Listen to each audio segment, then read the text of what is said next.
కొడుక్కే కాదు ప్రతి అమ్మాయికి ఉంటుంది. శాలరీ కోసం కాకుండా సెల్ఫ్ రెస్పెక్ట్ కోసం బతకాలి అని చెప్పి. తనకు ఉంటుంది అన్ని ఖర్చులు తనే పెట్టుకోవాలి అని, ఇంట్లో వాళ్ళ అవసరాలు తీర్చాలని, తన డబ్బులతో అన్నీ చేయాలని. స్టిల్ అవేవి కావు. నెక్స్ట్ డే మార్నింగ్ నేను డాడీ ముందు నిల్చున్నా. ఫస్ట్ టైం నా వాయిస్ నాకే స్ట్రాంగ్గా వినిపించింది. నాకు ఇప్పుడే ఈ పెళ్ళొద్దు నాన్న, నా కెరియర్ ఇంపార్టెంట్ అని చెప్పాను.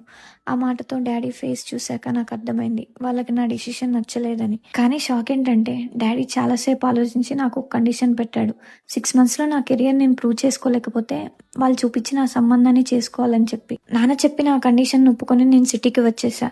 ఇక్కడేమో ప్రెజర్, లోన్లీనెస్, ప్రతిరోజు డౌట్ నేను చేయలేస్తానా అని. ఇంట్లో నుంచి కాల్స్ తగ్గిపోయాయి, మెసేజెస్ ఫార్మల్ అయినవి. నా సక్సెస్ కన్నా వాళ్ళ సైలెన్స్ ఎక్కువైంది.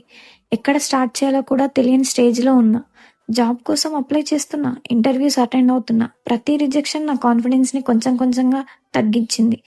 బట్ అనుకోకుండా ఒకరోజు ఒక అన్నోన్ నెంబర్ నుంచి